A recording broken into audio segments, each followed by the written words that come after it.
Hello, and welcome to On the Record, an occasional podcast. I'm Sam Hardiman with the Daily Memphian. Today I'm joined by Shelby County Sheriff Floyd Bonner, who is also a candidate for Memphis mayor. That's why he's here. Sheriff, thanks for joining me. Thank you, Sam. Thank you for having me.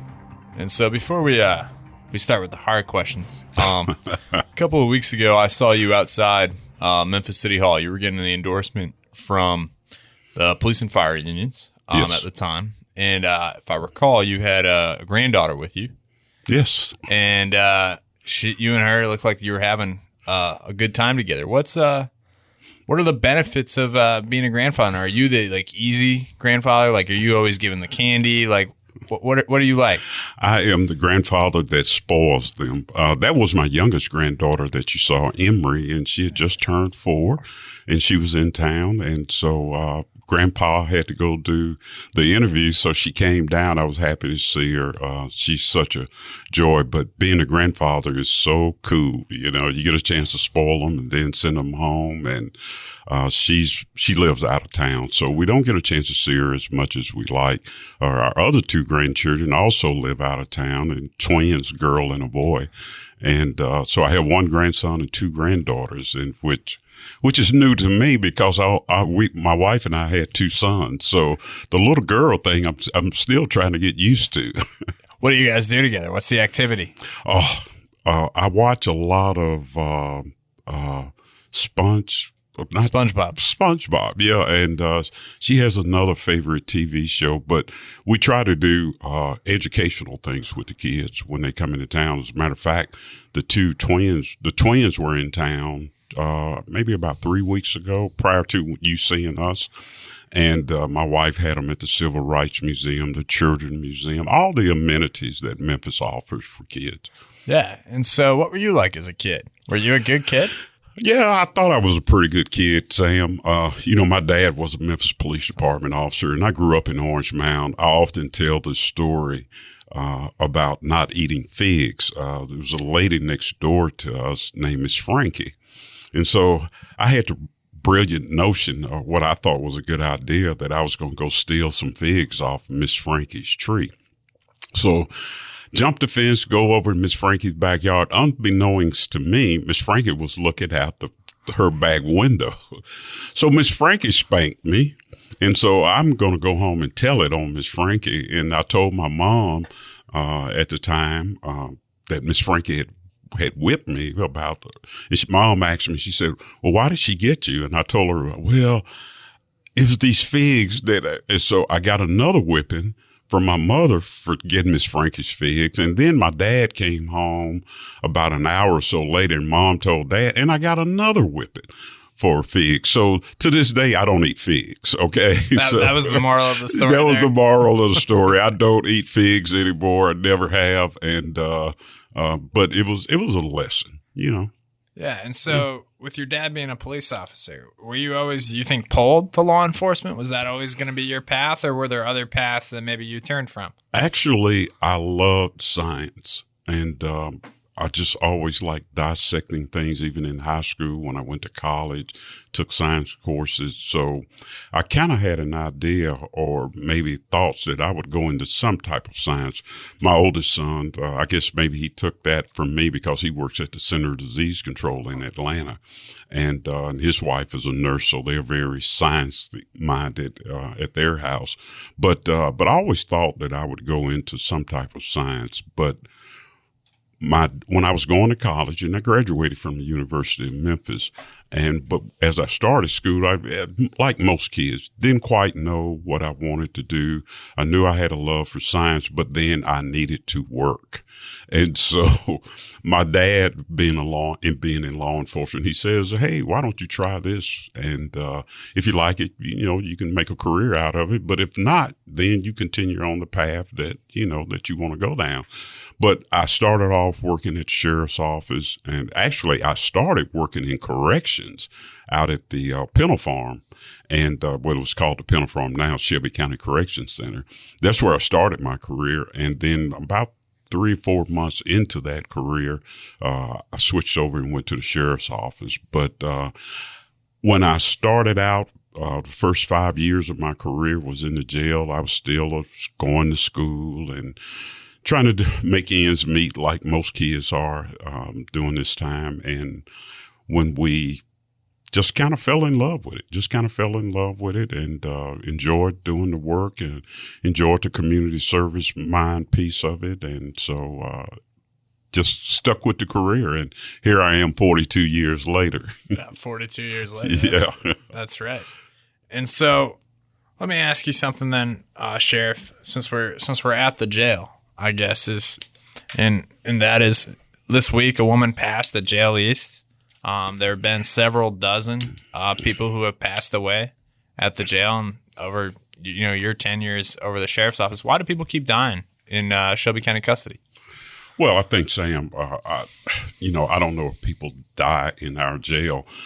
Many times what happens is people have pre-existing conditions. Most of the time when people come to jail, they're not in the best health in the first place. And then we take a lot of hits on jail deaths that people never, ever step foot in the facility. And I'll give you a couple examples. Just here 2 weeks ago, maybe, when the shooter was going to the Hebrew schools and shot him, the Memphis Police Department officer shot him, and he's in the hospital in critical condition. However, they have already booked him in the jail. So without anyone from the Shelby County Sheriff's Office ever touching him, laying a hand on him or whatever, if he dies, then that counts as a jail death for us. I'll give you another example. Police department arrested a guy for DUI, and he never stepped foot in the jail. And so when he passed, we had to take the stat again as a jail death.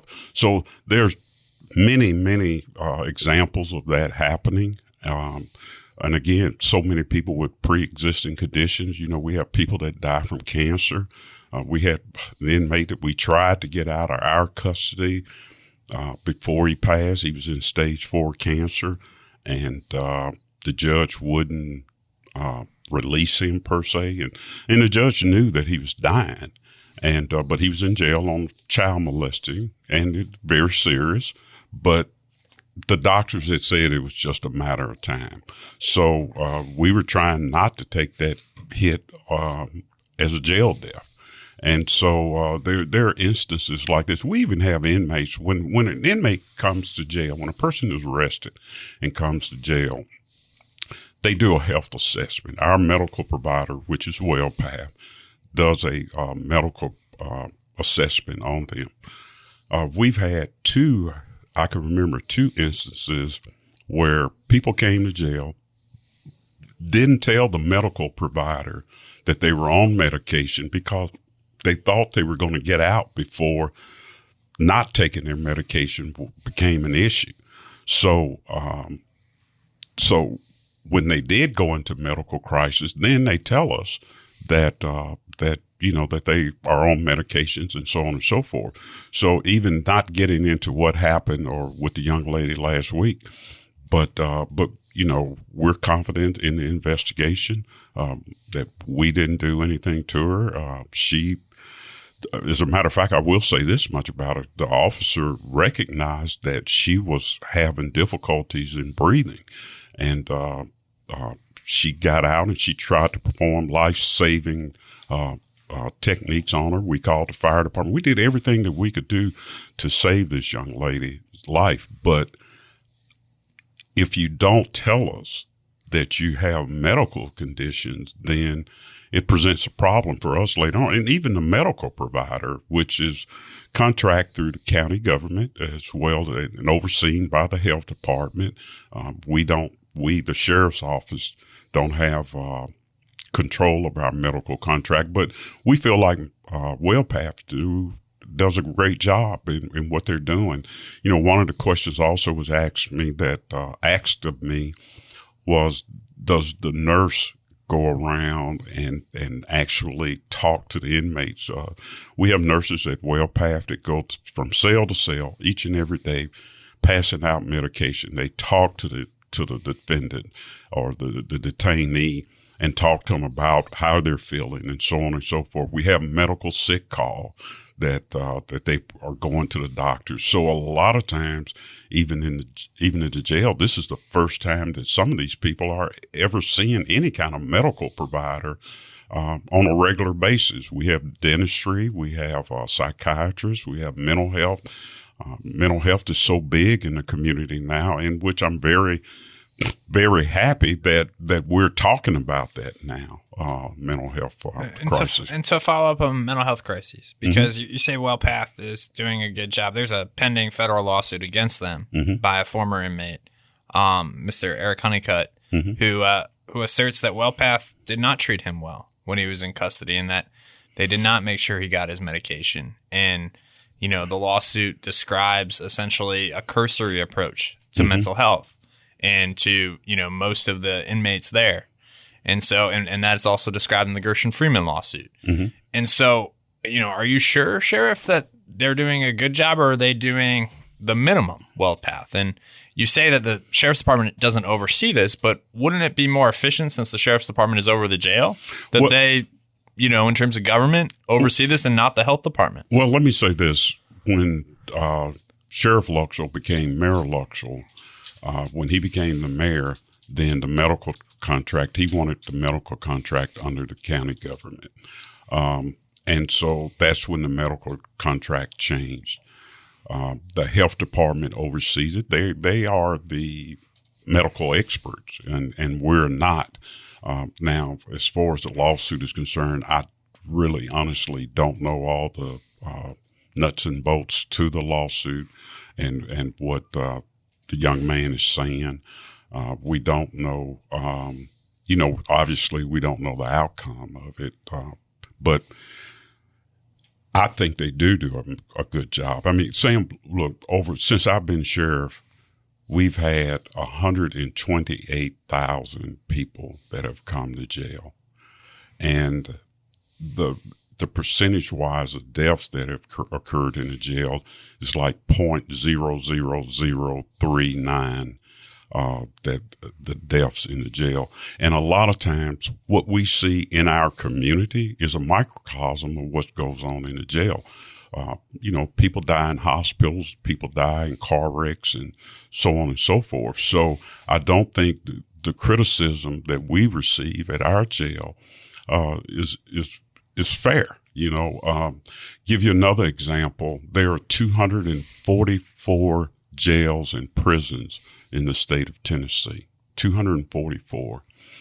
We, the Shelby County Jail, at the Shelby County Jail, we're only 40. We report our deaths to TBI as well as DOJ, but we're only 41 out of the 244 that's in the state that even reports it. So we try to be transparent. We're not trying to hide. We're not trying to say that, that we always get it right, but we report it. But a lot of instances, a lot of times, the jail is a microcosm of the community. Just this morning, TCI, Tennessee Correction Institute, came and with an unannounced visit has been touring our facilities for the last 3 days. And other than being an old facility, they mentioned about how well the medical was documented. All of these things were documented, and we passed, not by the skin of our teeth, but by flying colors. And hopefully when they write the reports up, we'll be able to share some of it, all of it, with the public. But I think it's such a thankless job of what those correction officers do each and every day to keep this community safe. We're 400 officers short on staff. We're doing all that we can do to hire additional officers. We're offering sign-in bonuses. We're even now considering hiring 18-year-olds. Not that we would put 18-year-olds on the tougher floors in the jail, but we operate the juvenile facility. There are places that we can put an 18-year-old that would free up a more seasoned veteran officer to be able to work some of the tougher assignments in the jail. So I'll follow up on that. in a second here, sir. Actually, I'll ask now. How would an 18-year-old, be ready to deal with people who are accused of crimes? And I'm not trying to paint them as hardened criminals, but it's a very difficult job. How are they mature enough to handle that? And and every 18-year-old is not mature enough. And it's up to us during our hiring process to recognize that. I use my son as an example. When my son was 18, he acted like he was 27. I mean, he was very mature for his age. And so there are some kids out there that possibly are getting ready to go to school that are mature enough. But again, we're not going to hire every 18-year-old. Trust me on that. And then even if we do hire that mature 18-year-old that we're looking for, we're not going to put them, as you call them, hardened criminals. We're not going to put them working with those type of inmates. We have transportation that take people back and forth to dialysis, for instance. We have a juvenile facility that we can put them in. And so, again, we're very mindful. Unfortunately, we hadn't been able to hire an 18-year-old yet, but we did drop it down to 18 years old. So we'll see how it goes. And the staff understands it, even the senior staff, because even when I was working in the jail, unfortunately, myself and a couple of more buddies of mine, we came to be great friends at sheriff's office. We had to work the third floor in the old jail, and the third floor was the maximum security. And I worked that floor every night. And, I couldn't wait to get off of that floor because that was the most, those were the really dangerous criminals up there. But we've talked to the senior staff, and they realized that we can't put an 18-year-old in those type of situations. So again, we don't see a plethora of 18-year-olds coming to work for the jail. But if we do hire some, then we're very mindful where we would put them. So you've mentioned how some of these deaths that occurred in the jail haven't occurred technically in the jail, and how they would be sort of counted as a jail death. Well, there's one death, sir, that very notably occurred in the jail, and that's the death of Mr. Gershon Freeman. And the video of that is disturbing. It is almost a dozen sheriff's employees beating on a man who is naked. Well, now I beg to differ on that. When you go back and you look at that video, look at all of it, and pay attention to all of it. I don't think it was any such thing as beating that occurred. I think you saw Mr. Freeman biting on officers' legs. You saw officers trying to get him off their legs and all of that. So it was not like someone held him down and beat him. So I think that's the wrong term to use there. I mean, you say that's the wrong term to use, sir. The lawsuit that you've been served with, your office has been served with, describes sheriff's deputies personnel using metal implements, keys, handcuffs as improvised, metal handcuffs. How is that not beating? How is using those instruments not? And should they have been used in that way? Well, I think in any lawsuit, people are going to say what they want to say to argue their side of the lawsuit. But I think when it all shakes out, I think that those officers they did what they thought they had to do at the time. We have not had an opportunity to finish our internal investigation because TBI gets, if you will, first bite at the apple. That investigation is still continuing as we speak now. And we're waiting on the final results, and then we will do an administrative investigation as well. And so, sir, you say, you said, and I'm paraphrasing you here. I'm not quoting you what you just said directly, but you said, they did essentially what they needed to do. How is, restraining him in that way and the level of blows that were focused on him? I see someone at people's feet. I can see that in the video. But what I don't understand is how is that meant to subdue him? How is that interaction? I guess the question I'm asking you here is how does that interaction end differently with Mr. Freeman alive? Well, everyone being safe involved. When you're saying that, Sam, I think it was reaction to what Mr. Freeman was doing. It wasn't, if someone was biting you on your leg or grabbing you on your leg, your first reaction as a human being would be to get that person off of you. And so I think when, again, the lawsuit was filed and all of these things were said, we'll see in court. I think I don't think it's was the way it was portrayed and the way some of the public is portraying it. And so, I mean, was the response, and you're saying that's proportional response. That's the type of response that should be used. No, I'm not. No, don't put words in my mouth. Well, I'm asking you to clarify. I wasn't putting it. I did not say that. What I am saying is that we will investigate it, and if it was inappropriate in their response, we will deal with it administratively, as well as, obviously there's a lawsuit filed. And so, we will, we'll just see how it all comes out. And so what happened to Jarvian Hudspeth, sir? Well, that investigation is still underway. We've turned over everything to the DA's office, TBI as well.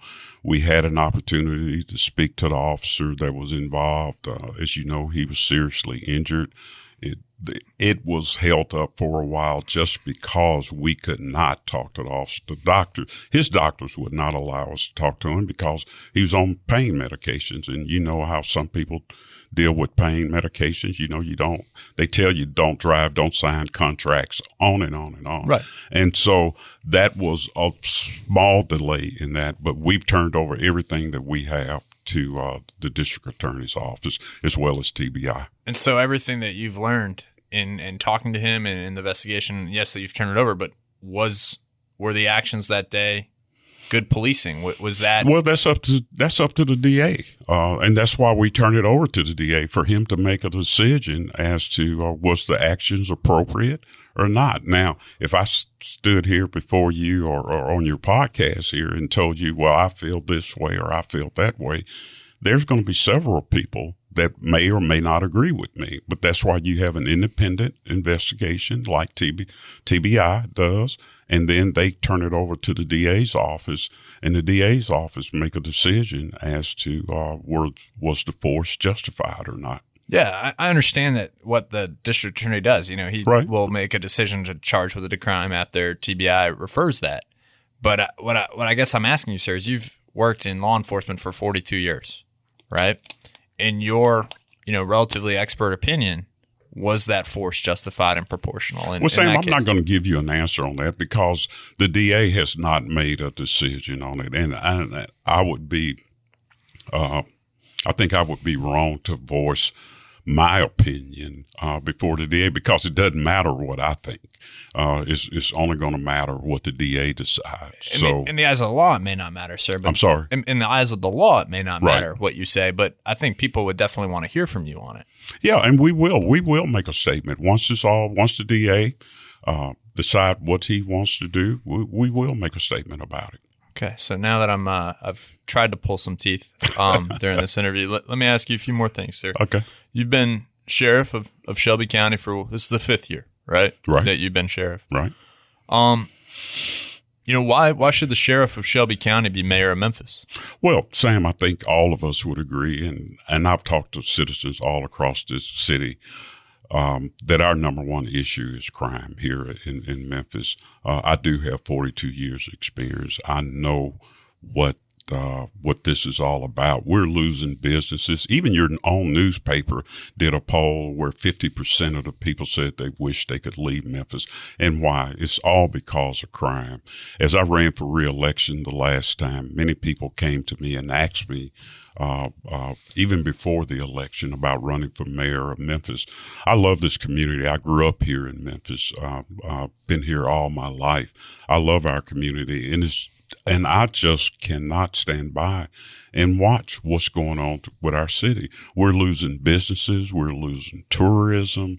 Our citizens do not feel like they're safe.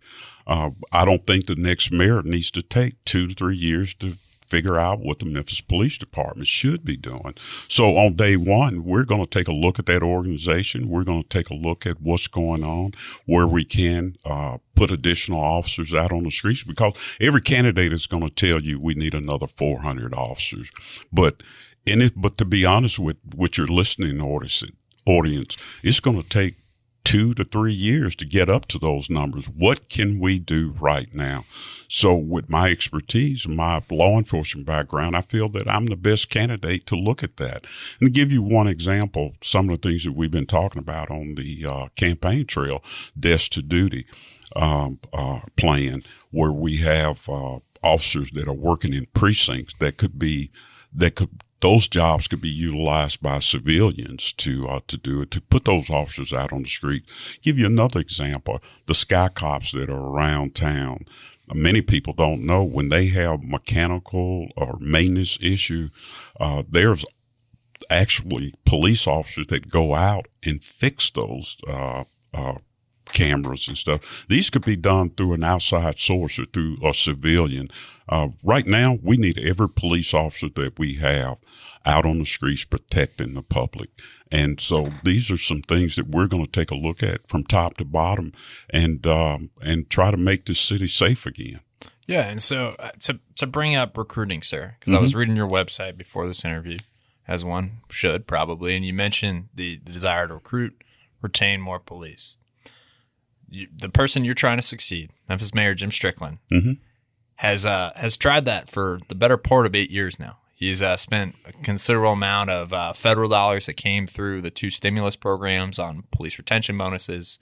The police over the past 2 years and have received a 19% raise. The ranks of MPD aren't really growing. Right. And so what more can you do that hasn't already been done? Well, I think what you're saying, Sam, is somewhat true, but there's always more to do. And you have to recognize what you can do. I think also the 15% raise, the retention bonuses, changing the narrative of our city. The state is bringing in additional state troopers, and then they're even paying state troopers extra stipend for working in the Memphis and Shelby County area. We've got to change the narrative of our city. We're going to continue to recruit and recruit hard.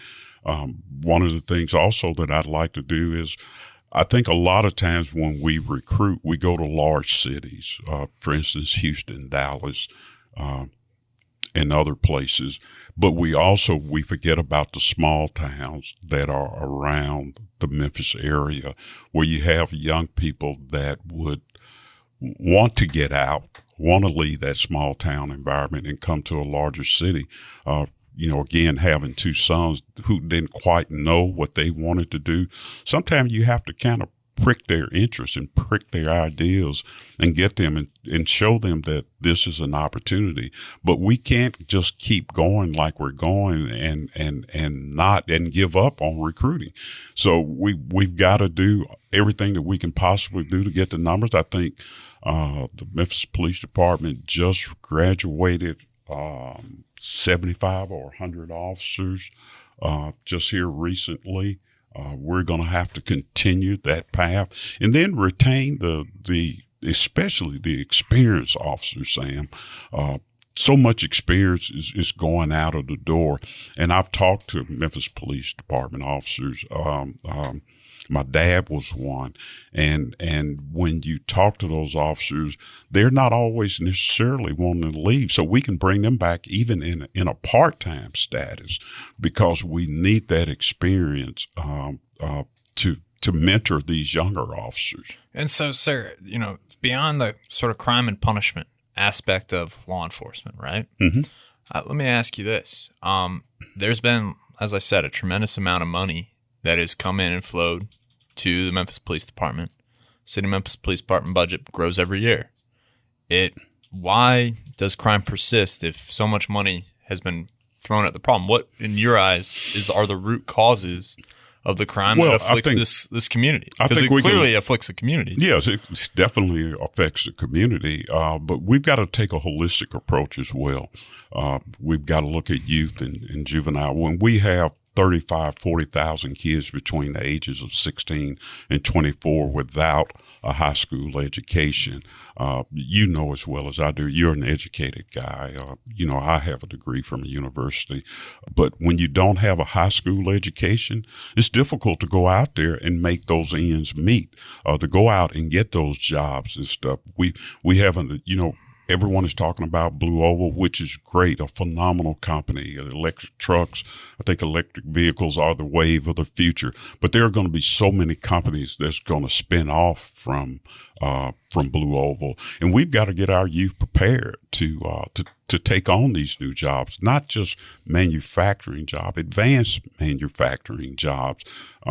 When I see TCAT schools built in Haywood County and out in Bartlett, we need a TCAT school inside North Memphis, inside the 240 loop, to where our kids can get to those to that job training, because there are going to be so many opportunities for our young people. And then I hear on the campaign trail too that our kids need something to do. Well, an investor is not going to come into town with our crime rate the way it is. I talk to people at the chamber.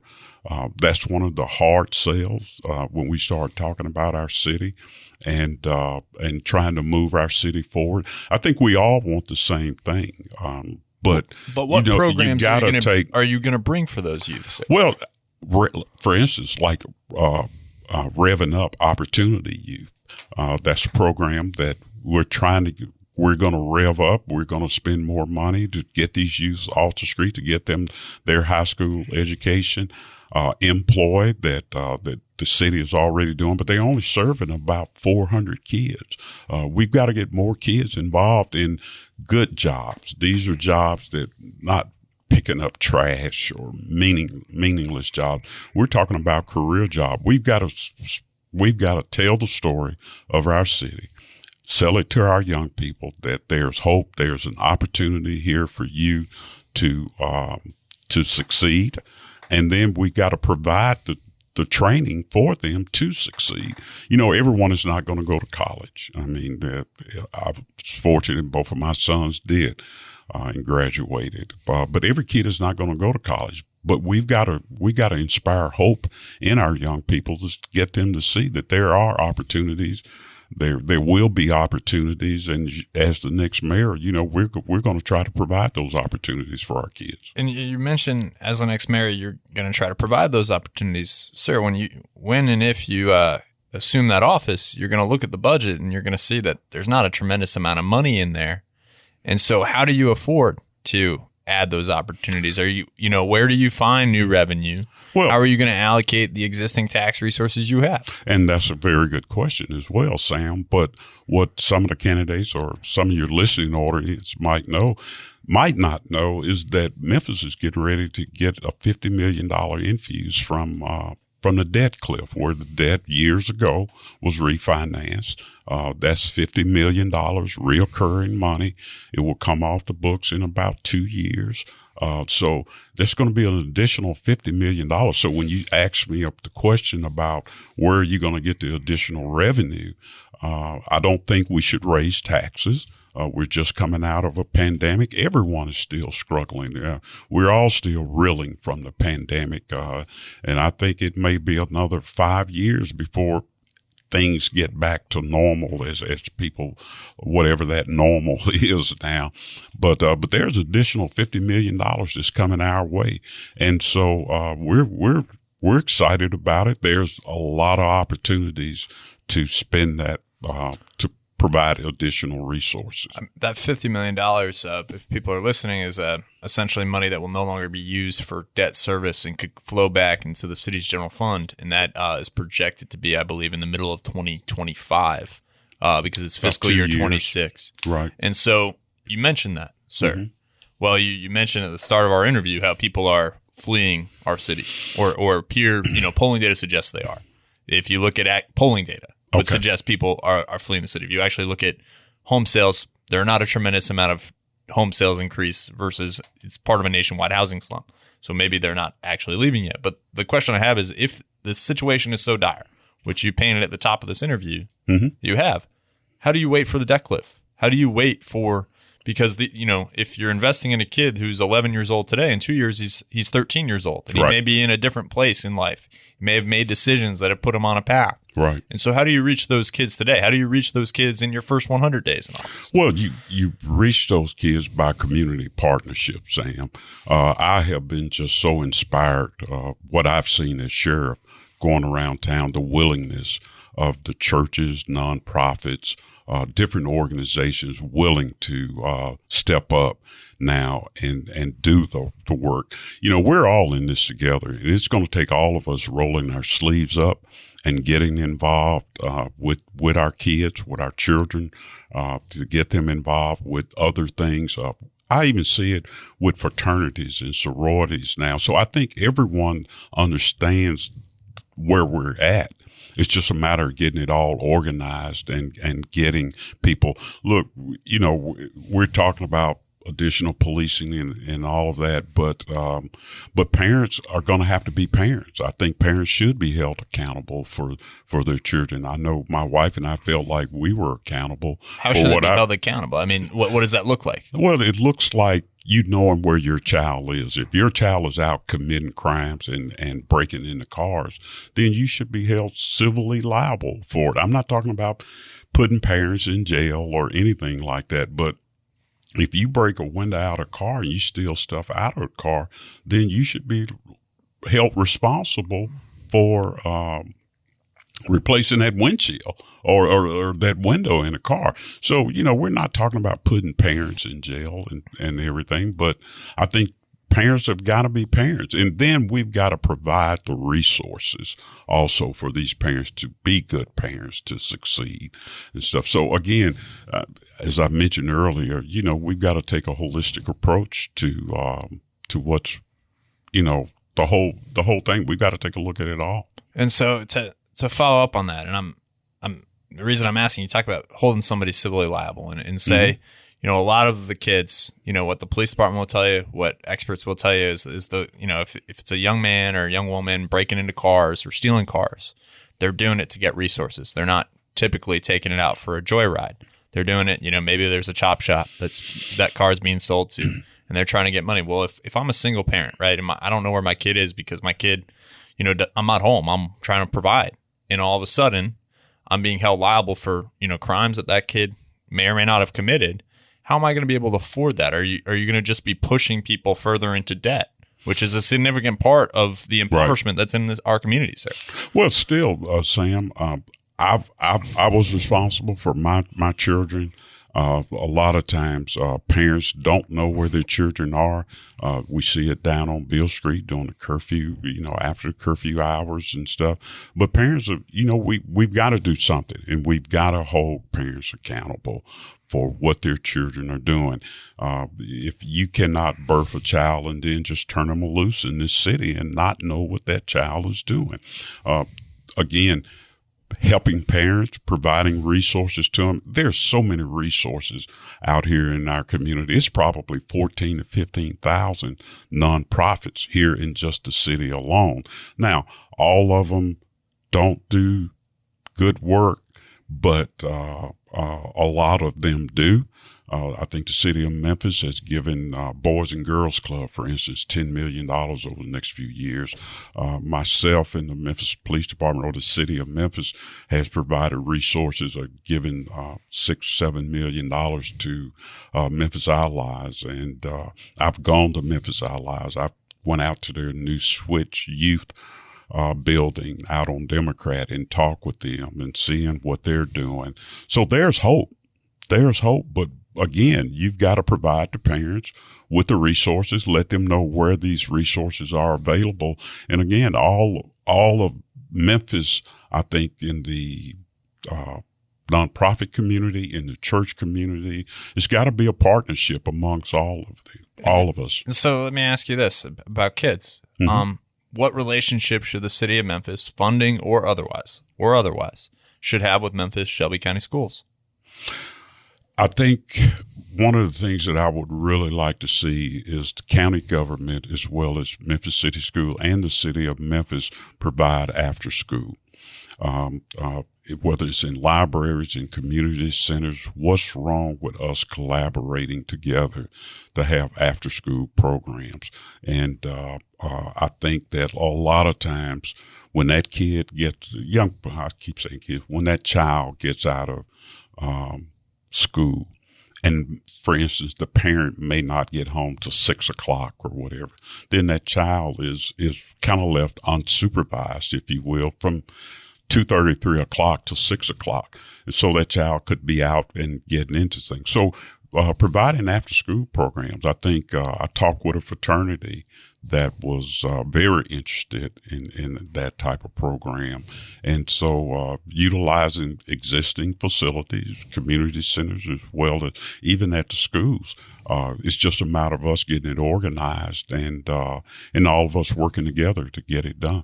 Yeah, and so you mentioned community centers, et cetera. What's your favorite City of Memphis facility? That could be a community center, a park. Where do you like to go? I tell you, I was very impressed with the new sports complex out near the Coliseum. I like going down to the river, down at the park, down to the river park. Don't have much time to do it, to do Sure. that kind of relaxing. But you know, there's so many opportunities, so many great places. Shelby Farms is just an amazing park. Overton Park is amazing. You know, we the sheriff's office, it just had a meeting with Overton Park because we sometimes get criticized not doing enough in Memphis. And we just had a meeting with Overton Park, the Brooks Museum, and the zoo. If you're listening audience don't know, the zoo attendance is down 100,000 people because people are afraid to come out there. So we had a meeting. They asked us to meet with them along with the Memphis Police Department. We're providing resources now out at the park with reserve officers and a different officers to patrol in that area, the park as well as the zoo. I do have units that work inside the city limits of Memphis. We're getting them to go through the park, go through the zoo, the Brooks Museum, Levitt Shell, all of those places, and to provide additional policing in that area. But we just had that meeting maybe about 2 weeks ago, maybe, and so when we're asked, you know, we try to answer the bell, if you will. Sure. And so let me ask you, what's your favorite meal in the city? Where do you like to go? You know, when you're on your lunch, like what are you doing? What's the move? What are you eating? Well, believe it or not, I love Italian food. Okay. And my wife is not big on Italian food. So sometimes we have an issue about where we're going to go, but there's several really good Italian restaurants that I like. And then, like most men, I love a great steak, you know, but I really love Italian food. So which restaurants? Oh, I go to a bunch. I go to the chains, Carrabba's. There's a new restaurant where I live at now, that's close by. Gosh, the name escapes me, but it's kind of a little mom and pop type Italian place that I like to go, and by my wife not being at home on a couple of nights a week, she has to take care of her mom. So I get a chance to go out and explore the Italian restaurants because I know she's not big on Italian. Yeah. So I enjoy doing that. What else do you do for fun? What is, you know, I used to play golf. I know it's a busy season for you right now, but I used to play golf a lot. Not very good. I move a lot of dirt when I'm playing, but I really enjoy playing golf. And my sons, one played college football and one played college baseball. So wow. I would always try to get them to play golf, but you know, them playing their chosen sports in college, they didn't have a lot of time, but now both have picked up golf, and I really enjoy playing with them because they can't beat me yet. And so my youngest son, the baseball player, he can hit it a mile. You know, right. but he can't chip and putt. So, and I keep telling him, I said, son, until you learn to chip and putt, Daddy's going to beat you every single time, because I had a pretty good short game. But I really enjoy golf. I enjoy watching sports. I still enjoy going to high school football, basketball games. And what are your teams? What are your so you're obviously a Memphis grad. I'm a Memphis grad, but I'm also a Memphis fan. It's kind of a house divided. When I was growing up, I had two brothers that graduated from the University of Tennessee. Okay, so yeah. Yeah, and my dad, my sister, and I, we graduated from the University of Memphis. So, it's kind of a house divided there. But I go to as many Tiger games as I can go to and see the Tigers play. And I coached Little League football for, 10 or 12 years, and really enjoyed that. My kids now are older and they have kids now. Yeah. So it's always surprising when one of them come up and say, hey, Coach Bonner, but I tell you, Sam, that was one of the most rewarding things that I've ever done in my life, is giving back to young men, and to have those young men to come up and still call you coach and tell you how much they appreciated you, being a part in their life. Matter of fact, I just got a letter maybe 2 months ago from a lady that I don't quite remember her son, but she told me about how much it meant to her son because he didn't have a father, and how much football was into his life. And she was just saying how much she appreciated me and the other coaches, because we were volunteer coaches. We were doing it for nothing, if you will. Right. And it's a huge commitment when you do that. And so when you start talking about the youth in our community, we've got to have more men, women stepping up to the plate. And then it's not always about sports, Sam. I mean, every kid is not going to be a football, basketball, baseball player. We've got to provide art opportunities, science opportunities, kids that want to learn about businesses. I read something, and I can't remember where it was, but when you polled young people now, 54% of them want to be entrepreneurs and stuff. So we've got to give them those opportunities. And those entrepreneurs out there, they have a great story to tell on how to be successful at their craft. So, you mentioned your home. How many nights a week are you spending at your East Memphis home versus your Bartlett home? No, I stay at my East Memphis home. We have not sold the other house yet, but I'm there every single night. Check my water bill. I have. I got them right here, actually. I see that you've been using your water. Yeah, check my water bill, Sam. But no, that's where we stay at each and every night, my wife and I.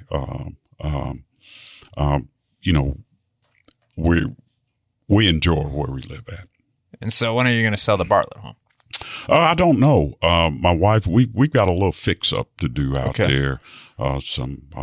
Unfortunately, some patches in some walls, a little painting and things like that. But we've just been so busy here lately. We just hadn't had an opportunity. And then we've got to look at the market. I'm like everybody else, I want to sell high, and look at so I think the first opportunity we get here for the next few months, we'll probably sell it. Yeah. And so I'll ask you only a couple more questions here, but beyond this interview, sir, you haven't done very much media. You've been out on the campaign trail some, but you haven't done too many forums. You're not participating at present in the Daily Memphians debate, which is a week from when we're recording this right now, a little less. Where have you been? Why haven't you done as many of these forums? Well, we have done some forums, Sam. We've done as many as we can. I missed a forum the other week because I was getting Sheriff of the Year award in Sevierville. Hated I had to miss it. I'm doing one Saturday. I plan on doing others. Even the Daily Memphian forum, my team has not received the information on the forum. And I was just talking to some of my team members yesterday about it, what the forum is about and so on. So, we'll give you an answer in the next 24 hours maybe on that. But we're planning on doing the forums and everything. So we've really been concentrating on fundraising. As the residency thing held us up, really kind of held us up for a couple of months now. So we're on track. We're raising money. We're on TV with TV ads now. And I've seen those ads. So, we're trying to get back on track. And so we'll be out there touching as many voters as we possibly can. Yeah. And so let me ask you this then, sir.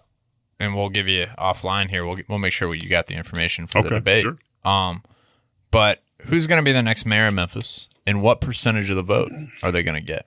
Well, I think anybody with a crystal ball could maybe answer that question. I hope I'm the next mayor of Memphis, but what that percentage number will be, I don't know. We have obviously, when you're doing a campaign, you're projecting numbers, you're seeing where you need to get your votes, and you're hoping to get those percentages and everything. Going through 2 campaigns as sheriff, we kind of knew what our numbers were.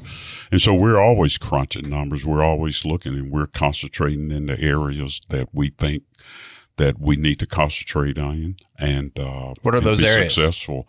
All over Memphis, really, but we're really making a big push in Whitehaven, East Memphis, Midtown. We're all over Memphis. Even when I campaigned as sheriff, Sam, it wasn't anywhere I was afraid to go because maybe I wouldn't be received as well.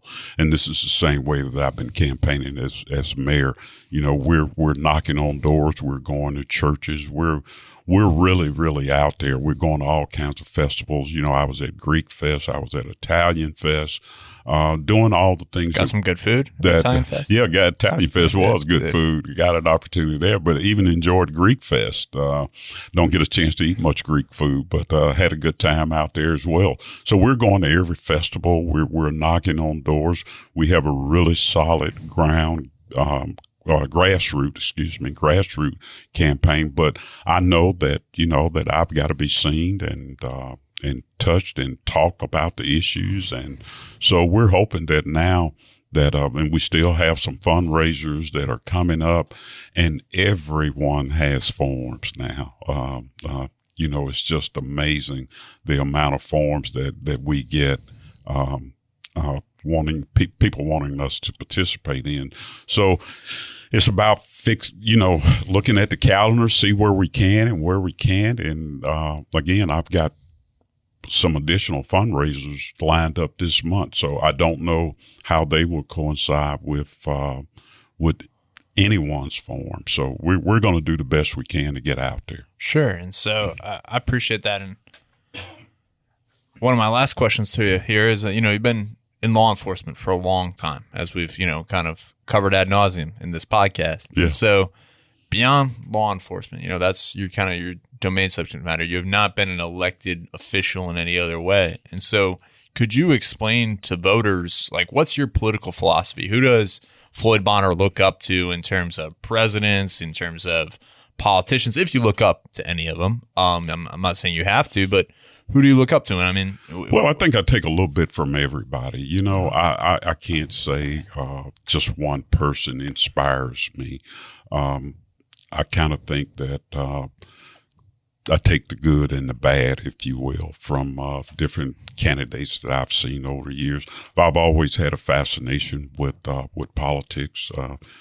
I've worked in my first political campaign, I think, when I was 14 years old. What campaign? Now, for governor. My dad got me involved in a governor's campaign.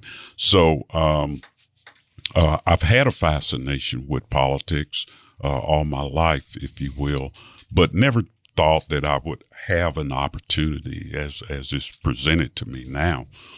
So I think any time when you run for political office, if you're smart, you take a little bit from everyone. I mean, you look at it, but the person that you are, what you stand for personally, and I love this city. I want to see this city grow. I want to see some of the things that are holding us back alleviated, problems solved. I think I'm the best candidate for that to fix this, or to try to tackle, or will tackle, the number one issue in our city, which is crime.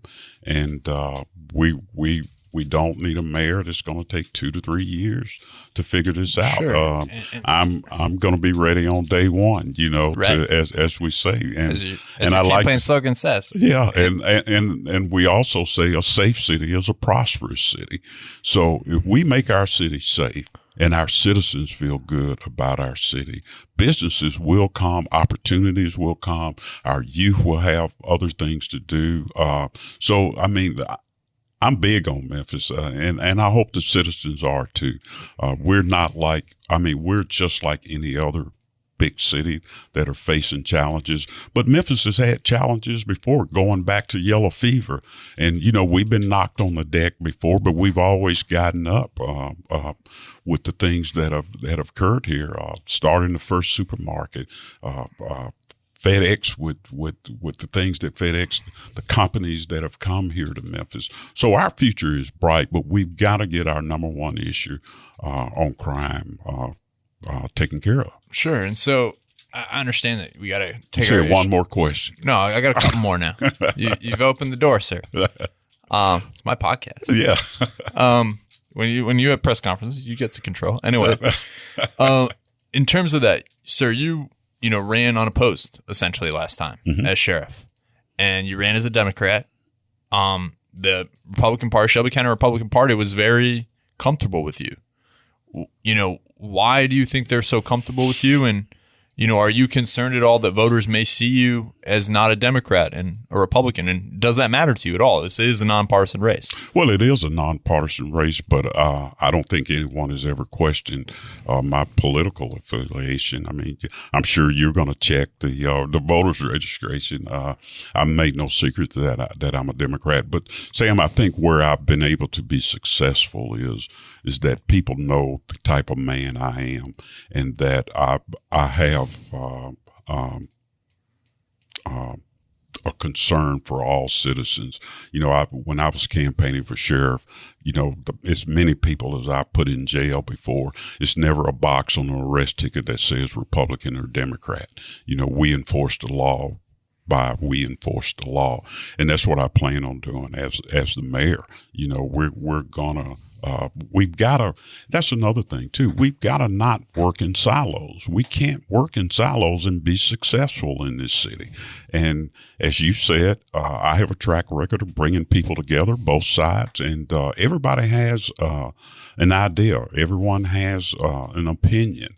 And so we have to not work in silos and tear those silos down and come together and work cohesively in our city if we want our city to be great. And I think we're postured to do that.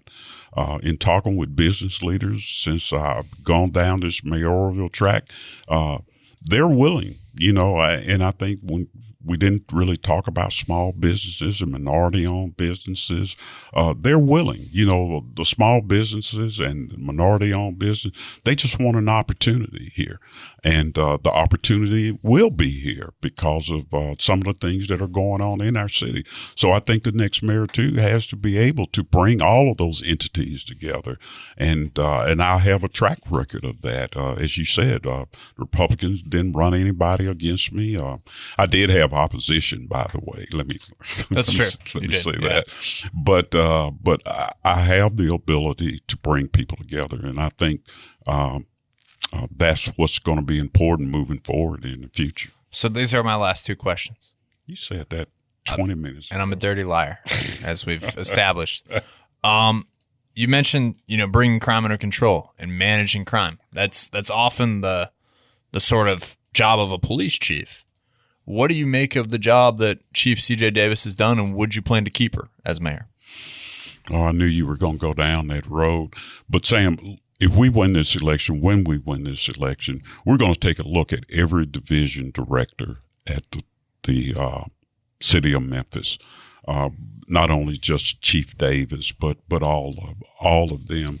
And we hope we will come in with a vision, what we want to see this city look like. So we'll interview, we'll talk to directors, and then we'll make our decision as to what what we're going to do and moving forward. You probably work with her at least on a weekly basis. What type of job do you think she's done? I won't say a weekly basis. Chief Davis and I, we do talk when things come up. Matter of fact, after I get finished with this podcast, I need to call her on another matter anyway, because we're always talking about crime. And so, again, I don't, I've been asked this question a lot. Would I let her go, or would I change direction? We're just going to have to see. We're going to take a good hard look at all directors at the city. Okay. So my last question. Yeah. This is the last question. Yeah. What is the kindest thing anyone has ever done for you? The kindest thing. That's a good question, Sam. Thought-provoking. I think when my mother passed away from breast cancer, the love and the support, not only from her friends, but the people that I thought never would per se reach out to me and things like that. Just hearing from, I'm talking about people that I hadn't heard from since I was a kid, but my mother touched in some kind of way, because my mother was such a giving person, even in the community. And, the kindness and love that was shown to me and my family during that horrific time when Mom passed, I still kind of get teary-eyed when I think about it. Some of the people that I heard from, because again, now heard from them then, and really hadn't heard from a whole lot of them, but it was the love and the kindness that people said, and the kind words that they said about my mom, that the kind of person she was. And I think about her all the time. I'm sorry for your loss. I think about her a lot,